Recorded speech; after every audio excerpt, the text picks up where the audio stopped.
ngingacela baba usindlalele lonke nje udaba usibekele from start kuze lifike la selifike khona. Unkosikazi azangigameke naye ahamba ayofuna imali ngumuntu ongakwazi ukuthi athole imali ebhenki. Siyayithola imali ebhenki siyikhande imoto siqede sithi nya njengomasondo injini siqale phasi ngoba imali engicabanga ukuthi sayi-waste-a phaya ila ko-38 something thousand. Okay. After that-ke imoto sekufuna isebenze ngithi hayi futhi kuzobuya le mali yamama ngikwazi ukupenda imoto sengi-right kodwa ngakashintshi kodwa amaphepha yonke into senginikile. Okay. Wabuya one day July 2024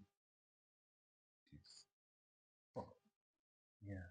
wabuya Kuwona lo nyaka 2024 wona. 2024 yilo kodwa yena ukubuya kwakhe wabuya ngoJulayi kuwona 2023. Oh, last year. Yes. Okay. NgoJulayi kuvaliwe iy'kole lezi zizovuma iy'kole iy'ngane sezingayi-transport zizovuma. Athi inkinga imoto bengakayikhiphi yena egameni lakhe useboshwe uSantaco no-association wangakubo wasempandla. Okay. So usefike wahlawula imali engango-25,000 bathe imoto akayimise. Okay.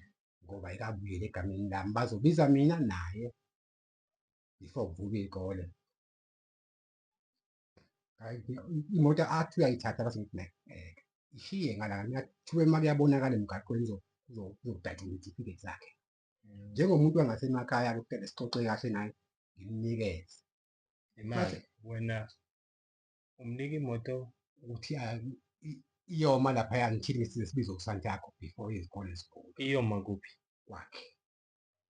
Ngoba manje uthena make yabonakala ihamba kuzohlawuliswa yena imali ilungiswa ukwena. Yebo. Imoto isiyahamba. Yebo.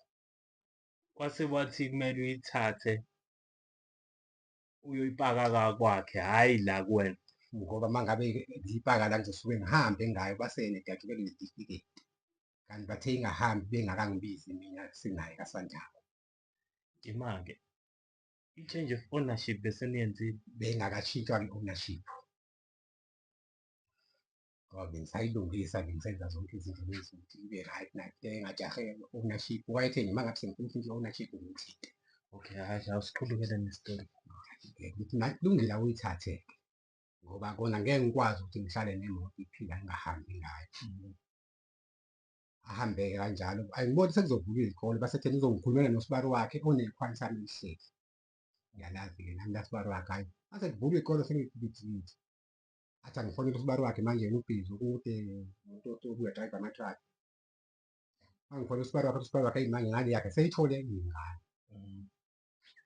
Hhayi ngizame ukukhuluma nomunye umama angitsheleke eyakhe ngesikhashanyana mase sengizwa ngomunye umzala wami ethi hawu usekutshele uqanda ukuthi imoto seyigqokile.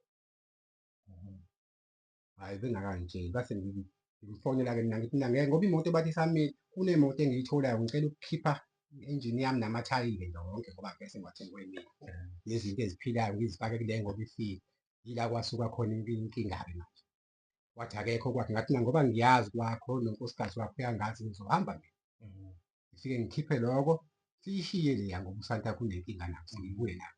Yila saqala khona-ke ingxabano ngoba manje useyabona ukuthi ngiyambamba ngathi ngisuka ngazomtshela ngathi hhayi ngizwa ukuthi imoto sewuyigqokile.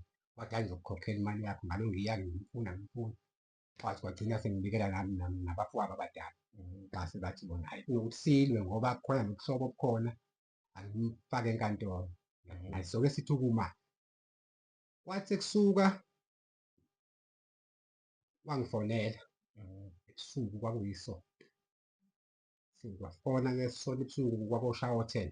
Hhayi ngivuke ngibambe ucingo. Ayikho-ke inhlamba ayingamthungayo.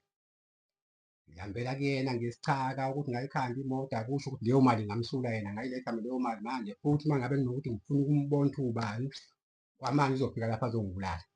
Hawu sengenzeni manje athi hhayi ngizokudubula ngizoyenza kuwena. Angithi mina kulungile ngisendlini ngizongifica khona. Ngahlala kwakhe endlini. Kwangafika kwadlula kwakuyisonto ngoMsombuluko kwathi ngoLwesithathu ngezwa sengithola i-call ngomunye futhi wangasemakhaya awuzwile yini ukuthi uqanda uboshiwe? Yini? Ebusuku ngesonto angimentathazo ngizangalo isonto kade ngithuka. dubula umuntu i-Ashdown. Akade bemvimbile emgaqweni ukuthi bezohamba kanti kunemoto ezibhakile, kwakuthiwa futhi isibhamu. Ngicabanga leso sikhathi.